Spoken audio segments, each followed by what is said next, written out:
This is Rock and Roll English. Real people, real English. Here's your host, Martin Johnston. Hello everyone and welcome to another episode of Rock and Roll English, episode number 212, baby.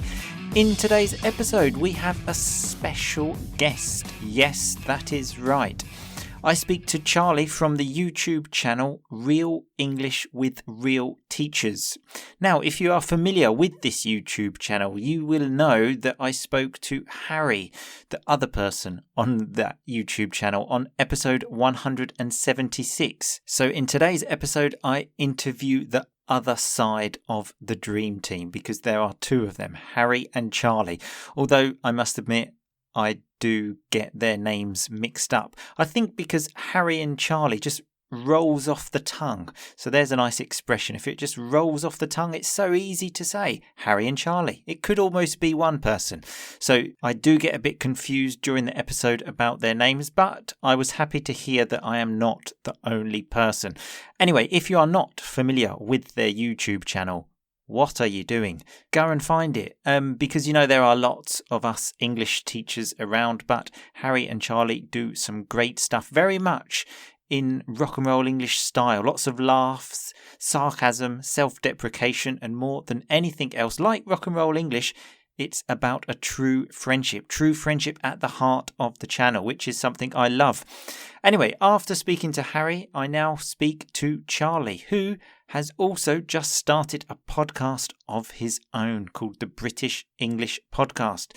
So go and check that out. It will all be in the show notes to this episode, rockandrollenglish.com/episode 212, where you will also find the rock and roll vocabulary from this episode. And believe me, there is a lot. But yes, as I said, Charlie has now started his own podcast. And then we actually recorded an episode together. So in a few weeks or months, I'm not sure, you will hear me on the British English Podcast. So go and check it out. So here is our conversation. It's not the boring type of conversation you might normally hear when I have someone I don't really know on the podcast, because this was the first time I spoke to Charlie, but luckily we both felt comfortable enough to make fun of each other and have a good old laugh, where we speak about dead mice, buns in ovens, why podcasts are great, and lots more. So I'm sure you will enjoy it.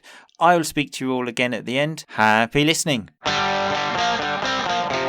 So hello Charlie and welcome to Rock and Roll English.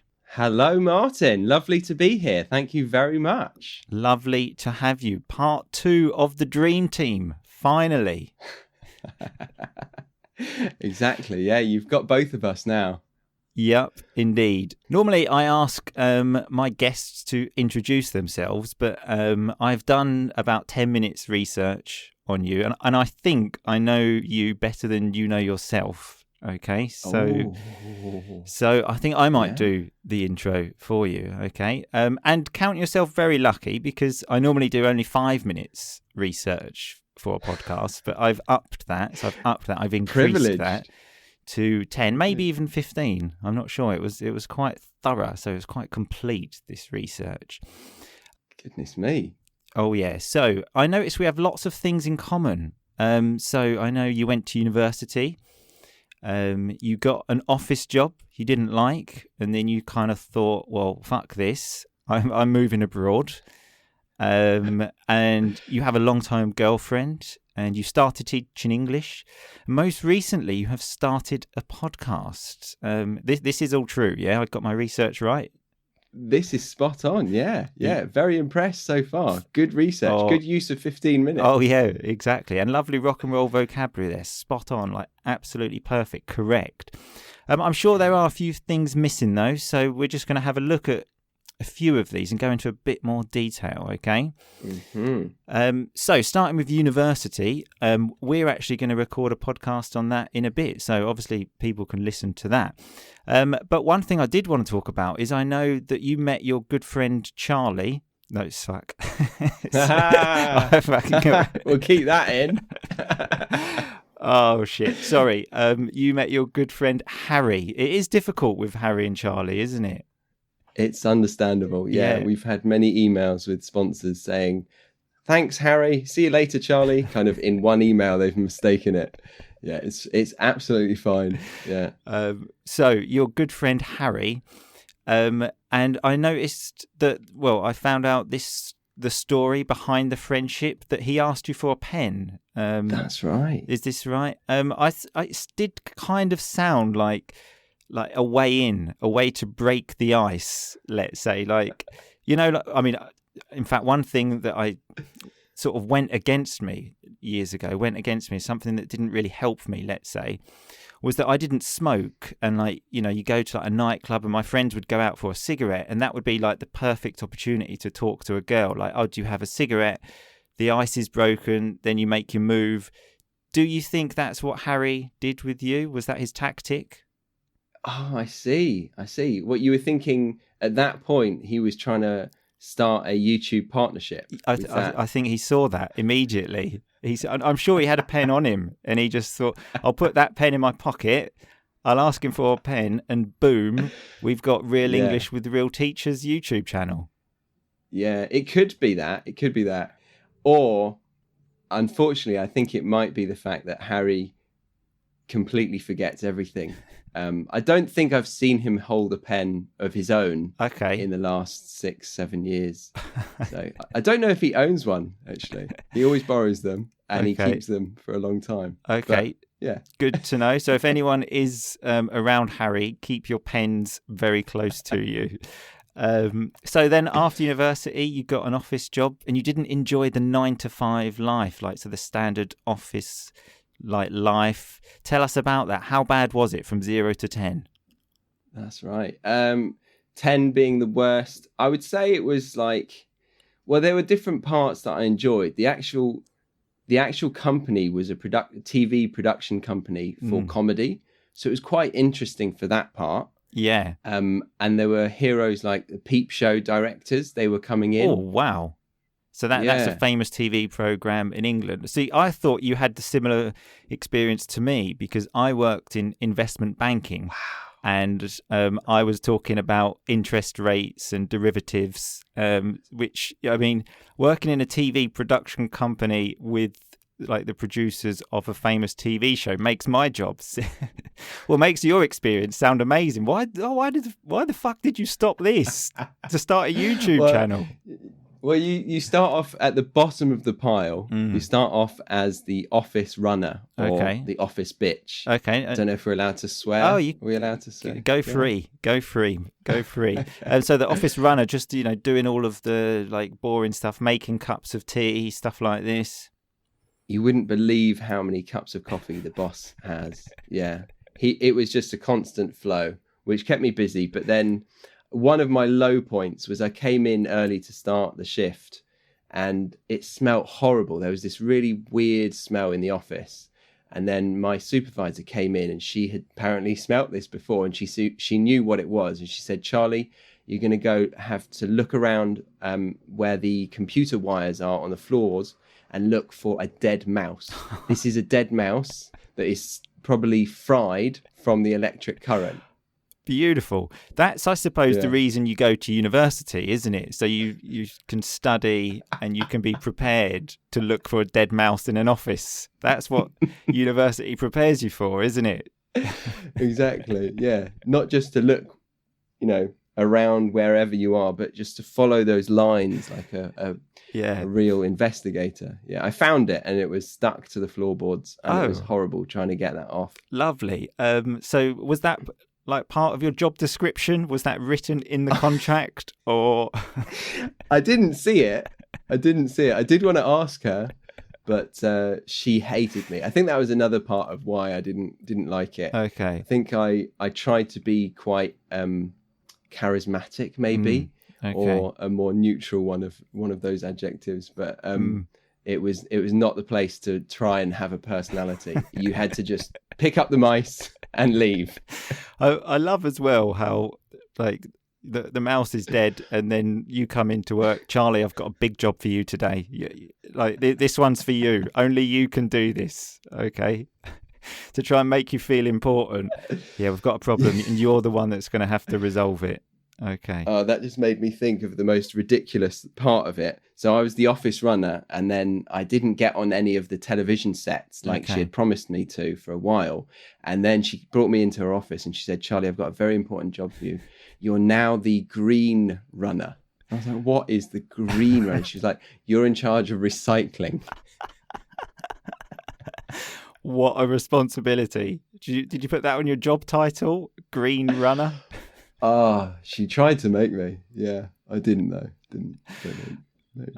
Fantastic. Yeah. So anyway, you got bored of that, and then you thought, "Fuck this! I'm moving abroad." You went to Chile, I believe. Is that right? Very good. Yeah, I went to Santiago de Chile. Okay, perfect pronunciation there. Very good. And how was that experience? Well, I would imagine you were teaching English. This seems to be the standard thing, isn't it? Like here in Italy, when I meet an English person or like British or American, and first question, what do you do here? And then everybody just says, well, I teach English. Like what else am I going to do? Right. Yeah, I can imagine. Very similar. And for the situation that I was in, we were very quickly all in an expat bubble of people, like a group of people that you can't really find other people from, because it was quite a big company. I don't know if you've heard of EF. Okay, right, yeah. English Education First, I think. They've got immersion courses all around the world, and they have these online group classes. And I flew all the way to Santiago, and I went into an office and put a headset on and talked to 8 people from around the world that weren't in Chile. Beautiful. Absolutely beautiful. Really necessary, I believe, to fly to the other side of the world to do that. Yeah. Exactly. Yeah. But it did give me a realization that I could do this at home. I could do this wherever I want. And it started the whatever we call it, the trajectory that I've been on for a while. Lovely vocabulary as well there. Like the path to this career that you've now taken. Well, again, your experience sounds a lot better than mine. When I first moved abroad, just basically to get away from the bank, I actually spent a couple of weeks before I think they sacked me because it went so badly, working in a hostel. And again, I remember cleaning the floor one day and thinking, any mice? No mice actually, which is a shame, I suppose. But I remember cleaning the floor one day and thinking, well, thank God I've got that economics degree, because otherwise, how would I clean this floor? What would I do? So obviously you started teaching English, and you had a bit of difficulty as well. I think I heard, because it's not easy for us like Brits, is it? Because we're not very good at languages, and having to teach your own language, which you've never really thought about before. So how was that experience? Yeah, I struggled for a little bit, and I had these teenagers that weren't really enjoying the idea of learning English. They had zero motivation, it seems to be what they give you to begin with, isn't it? Yeah, exactly. After you figure it out, you have these nice people that turn up and you just have lovely lessons. But at the beginning, it's these people that don't want the lessons at all. So yeah, that stressed me out a bit. But once I found my groove, lovely. I started to enjoy it. Mm-hmm. Very much the same as me. Again, thrown into the deep end of thrown into the action without really any kind of preparation, because there are lots of dodgy language schools around the world, I think, aren't there? So dodgy, not so, haven't got a good reputation, let's say, and they often just give you a job without any preparation, any qualifications, which was basically what I did as well. I remember actually I'd worked there about a month, and then I remember thinking, I don't remember signing any kind of contract, and I get paid in cash at the end of the week. I don't know if this is actually legal. Mine was exactly the same. Yeah, this Swedish guy that owned the business, he definitely was doing it illegally. Yeah, he would come in at the end of the week and he would pay 20 of us our monthly wages. So he would be carrying quite a lot of cash. But yeah, he would be obviously not telling the tax man any of this. Yeah. I remember when I sort of thought about this, I was just sitting in the office one day, and the secretary of the school was there, and some like clients were there as well. And I just blurted it out. So I just said it without thinking. I just said, "Am I working here illegally?" And I remember she just said, "We'll speak in a minute, okay?" Which kind of gave me my answer very quickly. Absolutely, yeah. I'm impressed that you spoke up though. Well, it was a stupid thing to do, really, because it was just one of those things. Like, and I did. If I had thought about it, maybe I, would have actually thought twice about it. Which is some lovely third conditional there as well. So, and then apparently as well, I hear you've got a long-term girlfriend, 7 years together. Is that right? That's right. But one thing we don't have in common. Thank God you took a while to respond there. And I thought, fuck, if he's broken up with his girlfriend or something, this is going to be fucking really awkward. Because you did stop, and I thought, oh, fuck. Oh, God, this is a problem. I don't even think of that. But yeah, that would be brilliant. I should have done that. Oh, yeah. No, she died yesterday. Oh, God, no. That's terrible. That's terrible. I take that back. No, she's in the next room. We just bought a queen-sized bed. We've upgraded from a double bed to a queen, so we're feeling like royalty. Yeah, you know what? I'm not actually familiar with bed sizes, because there's king size as well. Is that the next step then? That's the next one. Yeah, we're not quite ready. There's a king, queen. In Australia, I think it's different in the UK now, but yeah, king, queen, double, and then single. Okay, right, but king's the top. You can't get any higher than the king. No, I think I've heard of a double king or something. Oh, wow. An emperor. The important stuff we're talking about here. So 7 years, I thought, why don't you put a ring on it, my friend? What are you doing? Put a ring on it. I know. You need to get married. I've recently got married. You need to do it. I did it just so... Congratulations. My now wife, thank you. My now wife will have a lot of difficulty leaving me. So like when one day she realises, maybe she thinks like, what am I doing?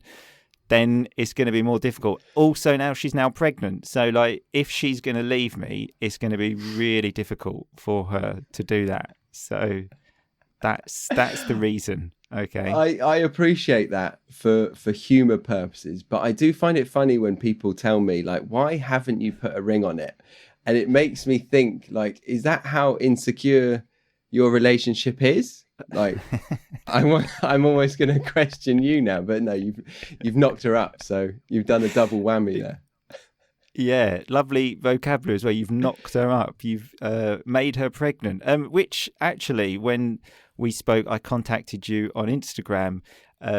Charlie immediately came back with congratulations for the bun in the oven, which is some nice rock and roll vocabulary as well, to say someone's pregnant. A very poetic way to say it, isn't it? Yeah, it's nice. A bun in the oven. Yeah. So your wife is cooking a bun in her tummy, being the oven. Yeah, exactly. It's just a great metaphor. It's just beautiful in every way. Okay, so then you started the YouTube channel. So another similarity we have, because I also have a YouTube channel with about 257 subscribers. I think I've got a video with like 97 views, hoping for 100. Fingers crossed and all that. Well, haven't we had you on there? Sorry, yeah, I was. Hasn't Harry published a video? Yeah, no, I was on it. That's probably your worst. Did that not help you at all? I don't think so. I mean, I don't really put much effort into the YouTube, mainly because this is actually what I wanted to talk about, because of the work involved, because it's just so much more work, like the editing and the technology skills you need. So, tell us about that. How's that going?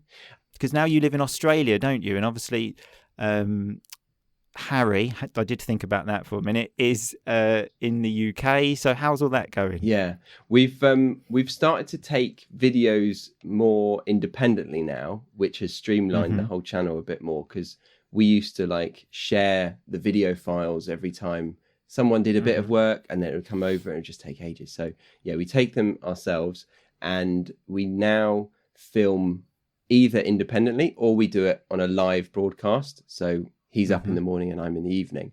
So that kind of works, the duo kind of one.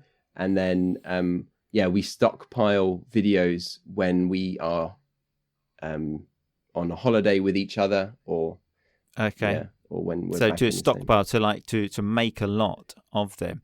But your channel is actually absolutely brilliant. I always recommend it to my students. So obviously there'll be links to this in the show notes. So now we're moving to the next part, because I don't want to go too much into the YouTube channel, because I spoke to Harry a lot about that. Okay. But you've now started a podcast, haven't you? So the first question that pops into my mind is why? Because the YouTube video, the YouTube channel is brilliant, and two, YouTube is so much more popular, because I would like to make YouTube videos, but one, I tell people I've got a face for the radio, one, obviously the work involved, and because there are still a lot of people you meet, I think around the world. I always go, like, in my mind, if something exists in England and Italy, that means it's completely international and in every country in all of the world, because I think that's two countries. Yeah, so good logic. Exactly. So I was about to say around the world, people don't know what podcasts are, but that happens to me in the UK and Italy. Some people still don't know what they are. So what made you make that decision? Yeah. It's a good question. I recently heard that there's 1 million podcasts and 33 million YouTube channels, which is quite interesting. Okay. So it's what's that in economics? A 1 in 33 ratio? Yeah, that was quite easy to do, actually, I think. But well done for doing it. I've got a degree in economics, so yeah, I'm just here to check that you were correct. Keep to sweeping the floors. Yeah. Exactly. So I actually personally enjoy a lot of podcasts, and I find that you can enjoy them during dead time, like when you're doing cleaning, you're going to the gym, you're going for a walk, doing anything and everything. I think it's really useful to be able to use that time efficiently and tap into some knowledge that you didn't know before. And I think it's a platform that you can get really personal, and that's what I was missing in YouTube, because I think YouTube promotes a very, very quick and fast just concept. Like our average video view length is about 6 minutes, and most of our videos go on for about 30 minutes. So it upsets me to think that I can't go for longer than that, because it's a waste. It's a complete waste. Of course. Yeah. Whereas I think a podcast, you get that longevity and you get that time to just calm down and relax into it and give more of an authentic product. Yeah, absolutely. I completely agree. First of all, some nice rock and roll vocabulary when you said to tap into that, to kind of like to access it, let's say. And yeah, I completely agree. I always say this. It's more of a personal thing, isn't it? When you listen to a podcast, you put your headphones on and it's just you and the podcaster, and you feel like you know that person, even though you've probably never spoken to that person. Certainly some of the podcasts I listen to, I feel like I know those people.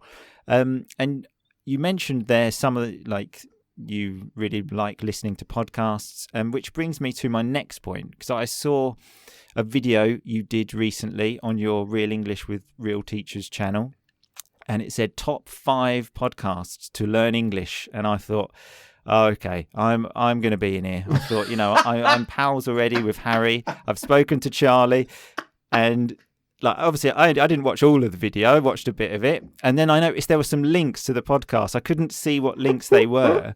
So I clicked the first one, God. Nothing. Second, nothing. And got fourth one, still I'm not on there. And I thought, okay, I know what they're doing. Save the best till last. Sure. Here we go. This is me now. Open the fifth one, another podcast. And I thought, oh, fucking hell. They've stitched me up here, haven't they? Oh, God. Lovely vocabulary. They've stitched me up. They've tricked you to put you in like a difficult situation.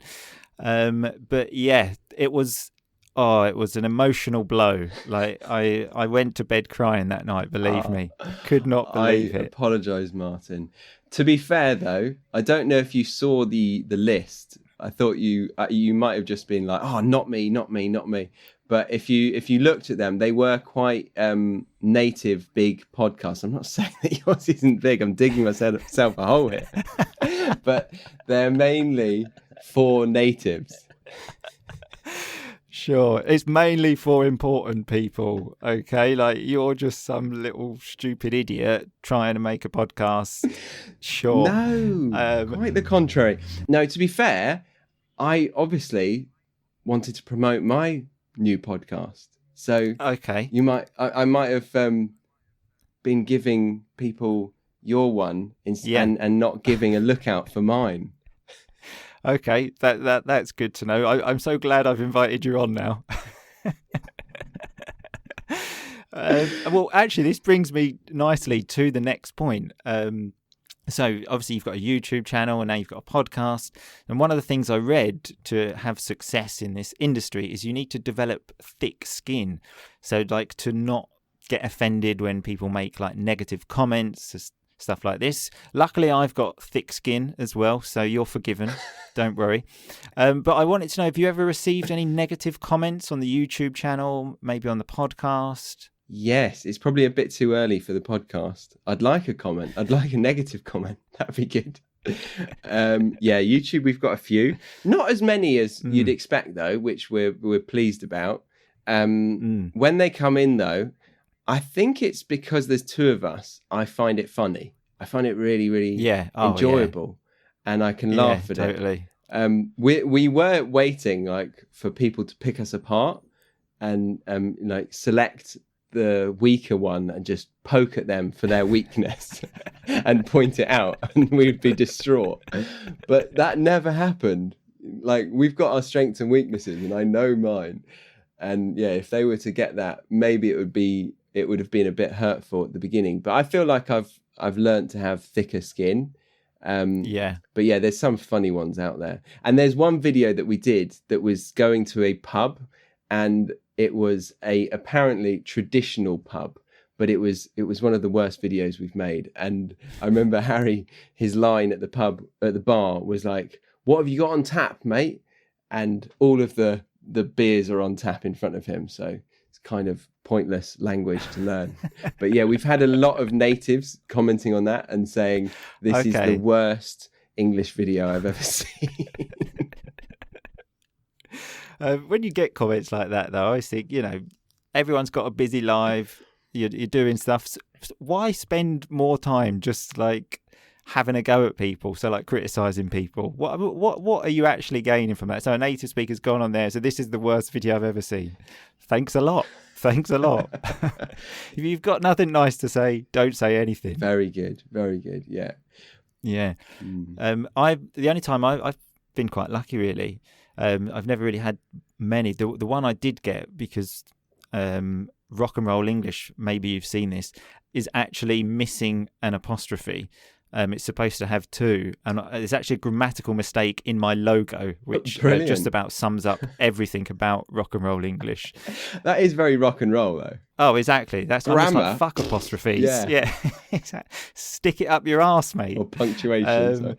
Yeah, exactly. And someone sent me this like really angry message about it. It was like, look, there was supposed to be an apostrophe before and after the end, like you're a fucking idiot. And I was like, look, mate, like, just calm down. It's just punctuation. Like, just relax. Yeah. Just relax. Sounds like he needs a good shagging.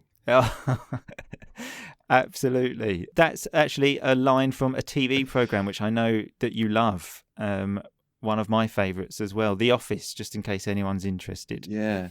It's weird. I feel like you can tell when somebody likes The Office, and it's this incredibly cultural thing in the UK. And it's normally 100%. Guys, but you feel like that they've watched it and they'll appreciate a quote from it. Exactly. Like, you it's just the vibe that you get. It's like, oh yeah, he's part of the gang. He's part of the gang, the office gang. So as I mentioned, more similar than we think. Lots of things in common, although I must admit, on analysis, you have lived the much better life. But still, fantastic. It's not a competition. It's not a competition. It certainly isn't, but fantastic use of self-deprecation there. A true Brit there, Martin. That's it, exactly. So anyway, we are coming to the end here, Charlie. So tell us listeners. Actually, I'm not a listener. I'm creating the podcast, but tell the listeners and me where we can find out more about you. Okay. So we've got the YouTube channel, Real English with Real Teachers, that myself, Charlie, and my great friend Harry run. And then I've just started the podcast called the British English Podcast, and that has an academy behind it. But the website is www.thebritishenglishpodcast.com. Or you could just search the British English Podcast on your favourite podcast app. Beautiful. I will put links to this in the show notes anyway. So go there, have a look. And yeah, thanks a lot, Charlie. It's been a pleasure. Fantastic. I hope to see you soon. And I hope the next video you make about top 5 learning English podcasts, number 1 will be Rock and Roll English. It'll be the top. It will be the top. I promise you that. Fantastic. Thank you so much for having me on here and for doing your research. You really did it thoroughly. Yeah. A bit spooky, but lovely at the same time. Thanks. I take that as a compliment. Okay. Thanks a lot. Speak to you soon. Bye-bye. Bye-bye. Okay, so that was me rocking with Charlie. So let's have a look at some of the rock and roll vocabulary from the episode. At the beginning, I said I upped my research from 5 minutes to 10. I think it was really 15. So when you up something, you obviously increase it. And I said my research was very thorough. I love the word thorough. Such a beautiful word to say. Difficult to pronounce, but a beautiful word. Thorough, very complete. And then Charlie said all of my research was spot on. So a lovely term to say basically it was correct, exactly correct. Then we were talking about the story where Harry met Charlie. Is that a film? I'm not sure. Where Harry asked him for a pen and I said it sounded like a way in. So a way to break the ice and start the conversation. I then said something that went against me in my younger days was that I didn't smoke. So I couldn't break the ice and start talking to girls. So if it goes against you, it's something that doesn't go in your favour, let's say. We spoke about the 9-to-5 life, a common term in the UK about just going to work from 9 to 5, like the rat race, another term you might hear to describe that.